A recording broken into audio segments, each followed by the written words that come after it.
Apa kabar pemirsa, bertemu lagi bersama saya Medi Nugroho dalam Warta Parlamentaria. Kami sudah menyiapkan beragam informasi seputar kinerja dan kegiatan anggota DPR RI. Inilah Warta Parlamentaria selengkapnya.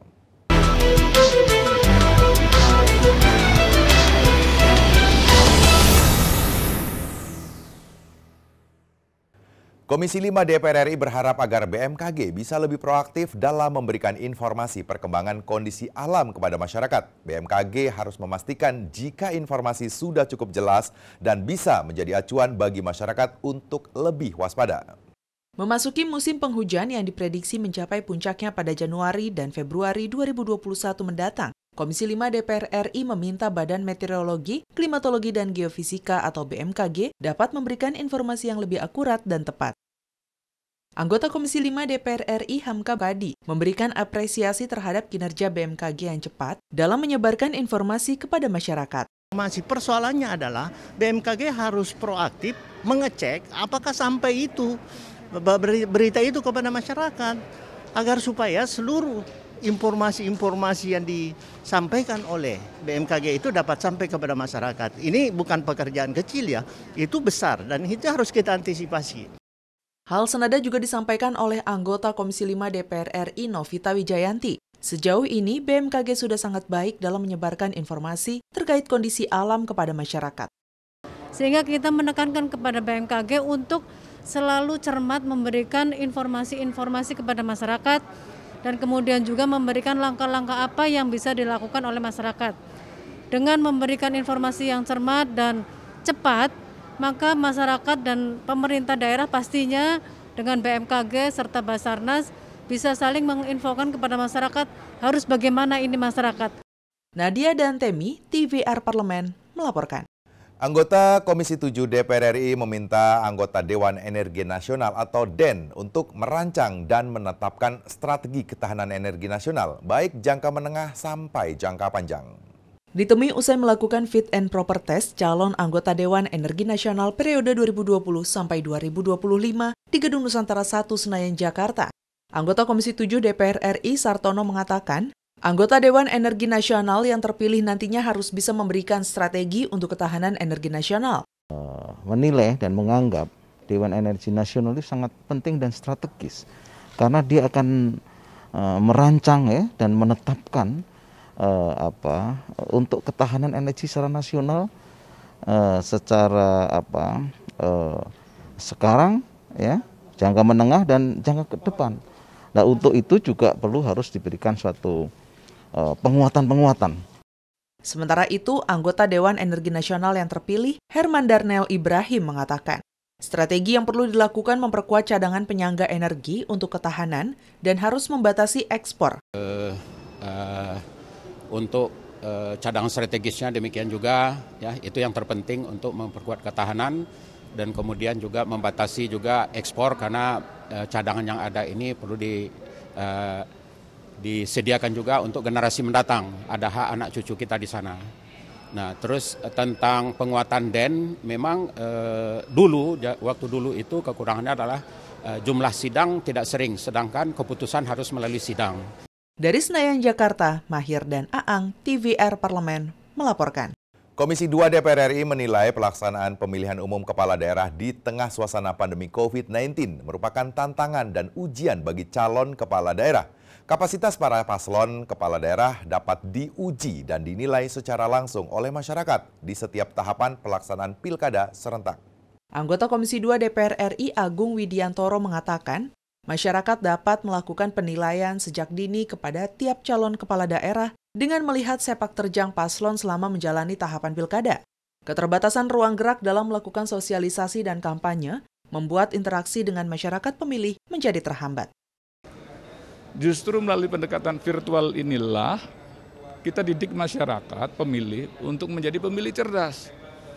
Melalui jaringan virtual atau medsos yang ada, kita bisa melihat isi kepalanya calon kepala daerah itu. Agung menambahkan, kapasitas dan gagasan calon kepala daerah sangat diperlukan untuk membawa Indonesia keluar dari masa sulit akibat pandemi COVID-19. Kepala daerah harus bisa menjadi ujung tombak untuk mendrive, menjadi dirijen, mengatur semuanya. Termasuk diantaranya adalah calon-calon kepala daerah di sini harus bisa mengendalikan masanya. Disinilah diuji. Nanti tidak akan hanya lahir kepala daerah yang punya dukungan massa terbanyak, tetapi juga kepala daerah yang memiliki visi ke depan penanganan krisis seperti wabah pandemi. Fajar dan Ade, TVR Parlemen, melaporkan. Jangan kemana-mana pemirsa, karena kami masih memiliki banyak informasi lain dalam Warta Parlamentaria. Di antaranya datang dari Komisi 2 DPR RI, minta semua stakeholder terapkan prokes di pilkada serentak setelah jeda berikut.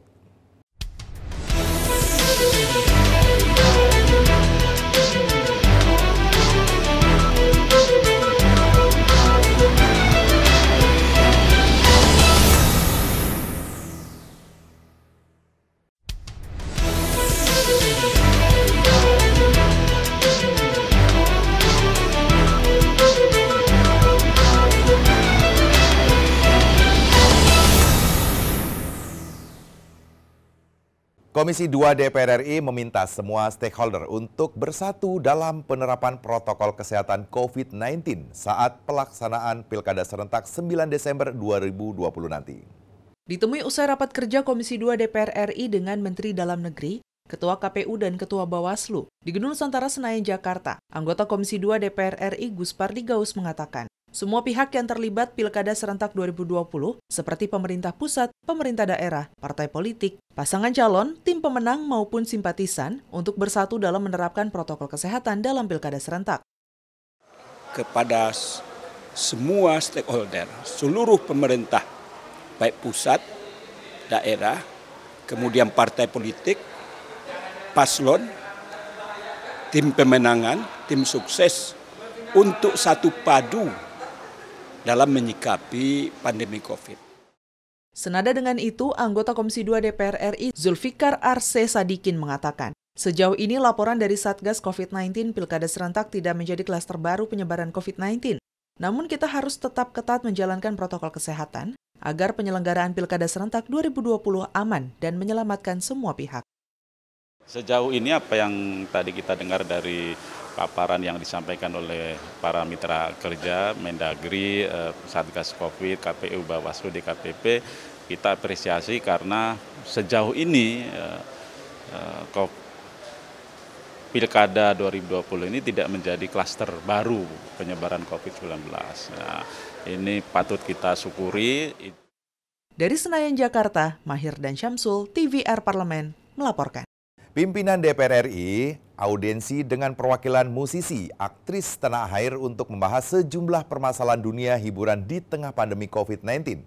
DPR RI menerima aspirasi dan mencari solusi serta akan menyampaikan sejumlah keluhan kepada pihak terkait agar dunia hiburan dapat kembali bangkit dalam upaya menggerakkan perekonomian bangsa dengan tetap menjalankan protokol COVID-19 secara ketat. Wakil Ketua DPR RI Sufmi Dasko Ahmad yang ditemui di Gedung Nusantara 3 Senayan, Jakarta baru-baru ini mengatakan, di tengah pandemi ini perwakilan aktris ingin bersilaturahmi dengan pimpinan DPR RI untuk menyampaikan aspirasinya, khususnya mengenai dampak COVID-19 yang ikut menghantam dunia hiburan di Indonesia. Tetapi kebetulan salah satu dari kawan-kawan artis itu di tengah pandemi ini pengen mengadakan silaturahmi dengan pimpinan DPR RI, dan kebetulan hari ini saya bisa menerima untuk menampung aspirasi dari kawan-kawan artis yang juga terkena dampak pandemi COVID-19. Sementara itu, salah satu perwakilan musisi, Anang Hermansyah, mengatakan, dunia hiburan tidak bisa terus menunggu di mana pandemi ini belum bisa dipastikan kapan berakhirnya, dan sejumlah aktris ataupun musisi saat ini sudah semakin terpuruk. Kita nggak bisa menunggu. Kalau menunggu kita nggak rolling. Ini semakin berdarah-darah, seniman-seniman kita juga semakin berdarah-darah. Kita ngomong seniman kontemporer, mungkin ada sebagian yang punya sosial media dan seterusnya, tapi yang seniman tradisional, yang ada di daerah itu bagaimana cara memikirkan. Nah ini, karena Mas Dato juga punya data secara nasional, lebih proven. Zikri dan Denus, TVR Parlemen, melaporkan. Komisi 2 DPR RI meminta pemerintah dan Bawaslu mengawasi netralitas aparatur sipil negara atau ASN dalam Pilkada Serentak 2020. Ditemui usai rapat kerja Komisi 2 DPR RI dengan Menteri Dalam Negeri serta Ketua KPU dan Ketua Bawaslu di Gedung Nusantara Jakarta, anggota Komisi 2 DPR RI Zulfikar Arse Sadikin mengatakan, sesuai Undang-Undang Nomor 5 Tahun 2014 tentang ASN, pemerintah harus mengawasi netralitas ASN dalam Pilkada Serentak 2020, terutama bagi petahana untuk tidak menggunakan ASN dalam mendulang suaranya.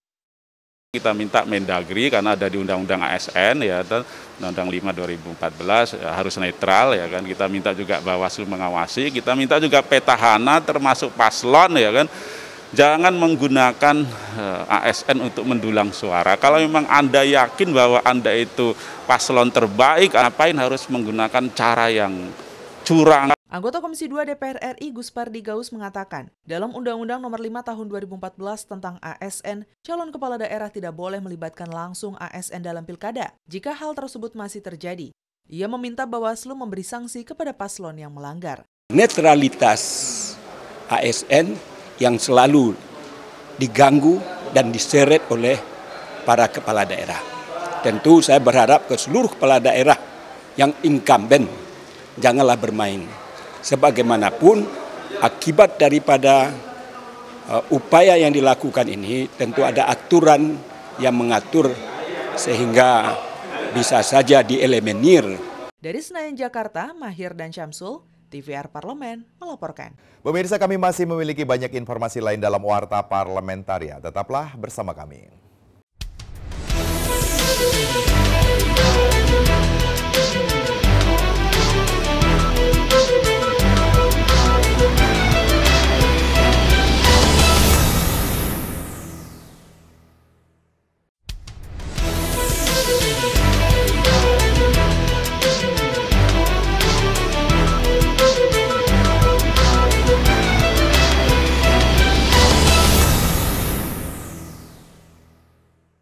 Komisi 3 DPR RI pastikan Polda Sumut siap amankan pelaksanaan Pilkada 2020 agar masyarakat merasakan pemilihan langsung kepala daerah tanpa terjadi intimidasi dan hal-hal yang tidak diinginkan. Ditemui dalam kunjungan kerja Komisi 3 DPR RI ke Provinsi Sumatera Utara, Wakil Ketua Komisi 3 DPR RI Ahmad Syahroni mengatakan, Polda Sumut wajib mewujudkan masyarakat nyaman, damai, dan tidak mudah diadu domba. Ia menegaskan, semua pihak wajib untuk menjaga, melaksanakan Pilkada Serentak tahun 2020 berjalan sesuai dengan kaidah yang telah ditetapkan. Untuk itu, Komisi 3 DPR RI perlu memastikan pelaksanaan Pilkada dapat berjalan aman dan tanpa tekanan. Menyikapi dengan siklus Pilkada di daerah Sumatera Utara, semoga ini berjalan dengan lancar dan damai, dan saya yakin Kapolda Sumut sudah memetakan mana-mana yang agak serius dan mungkin menjadi prioritas untuk pengamanan lebih lanjut. Anggota Komisi 3 DPR RI Marinus Gea mengatakan dalam pelaksanaan Pilkada Serentak potensi terjadi pelanggaran hukum lebih besar. Untuk itu ia meminta aparat penegak hukum dalam hal ini kepolisian dan kejaksaan untuk memberi perhatian khusus dalam menjaga keamanan pelaksanaan Pilkada serta menjaga netralitas. Yang potensi pelanggaran hukumnya sangat besar, baik di antara para paslon dan juga di antara para masyarakat.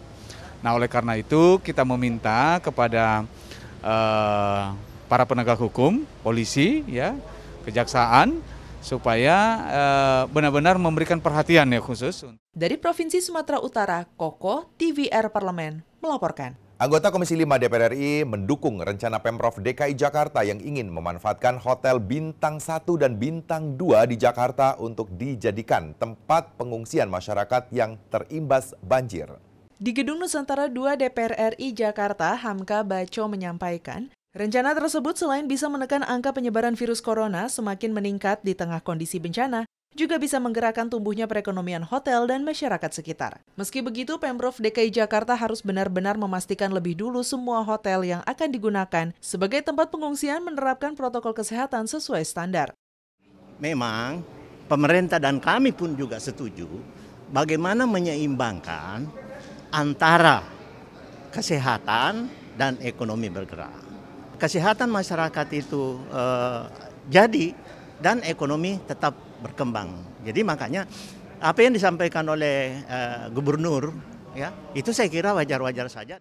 Hal senada disampaikan anggota Komisi 5 DPR RI Novita Wijayanti yang menilai rencana pemanfaatan hotel sebagai tempat pengungsian adalah tepat, mengingat banyak hotel yang tidak termanfaatkan selama pandemi COVID-19. Pemerintah diimbau melakukan komunikasi dan koordinasi yang baik pada para pihak pengelola hotel di Jakarta agar berjalan lancar dan sesuai tujuan. Kalau memang itu bisa, ya kenapa tidak? Dan kalau ada anggarannya, juga silakan. Itu juga tergantung dari yang pemilik hotel.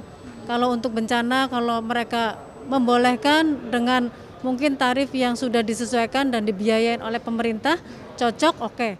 Nadia Dantemi, TVR Parlemen, melaporkan. Badan Legislasi atau Balek DPR RI bersama pemerintah akan menetapkan daftar program legislasi nasional atau prolegnas prioritas tahun 2021. Di Gedung Nusantara 1 DPR RI Jakarta, Ketua Balek DPR RI Supratman Andi Aktas menjelaskan, pemerintah mengusulkan 3 rancangan undang-undang tidak dimasukkan dalam prolegnas prioritas tahun 2021. Ketiga rancangan undang-undang tersebut adalah rancangan undang-undang KUHP, rancangan undang-undang tentang lembaga pemasyarakatan, dan rancangan undang-undang tentang Badan Pemeriksa Keuangan. Dari sisi pemerintah ada beberapa RUU yang diminta untuk dikeluarkan dalam prolegnas tahun 2021, kemudian mengusulkan 3 yang baru, yakni Kitab Undang-Undang Hukum Acara Perdata tentang wabah. Kalau wabah kan relevan ya, karena sekarang sudah kita mengalami pandemi. Kemudian ada beberapa juga di beberapa satu undang-undang lagi yang diusulkan. Ketua Balek DPR RI Supratman Andi Aktas menegaskan, Balek DPR RI akan objektif dalam mensinkronkan rancangan undang-undang usulan DPR RI, usulan pemerintah, dan usulan dari DPD. DPR RI bersama pemerintah akan memilih rancangan undang-undang yang masuk prolegnas tahun 2021 dengan mengedepankan kepentingan dan kebutuhan dari perspektif rakyat, bukan sekedar dari perspektif pemerintah dan DPR RI. Nah, pilihan kita adalah bagaimana mensinkronkan semua keinginan-keinginan tadi dengan kemampuan kita dari sisi penyelesaian rancangan undang-undang. Karena ada beberapa undang-undang itu akan dibahas oleh 3 pihak bersama dengan DPD, pemerintah, dan DPR. Tapi ada juga yang hanya memang akan dibahas oleh DPR bersama dengan pemerintah. Afi dan Rangga, TVR Parlemen, melaporkan. Demikianlah beragam informasi seputar aktivitas DPR RI yang sudah kami susun dalam Warta Parlamentaria. Saya Medi Nugroho beserta kerabat kerja yang bertugas undur diri. Terima kasih atas perhatian Anda. Sampai jumpa.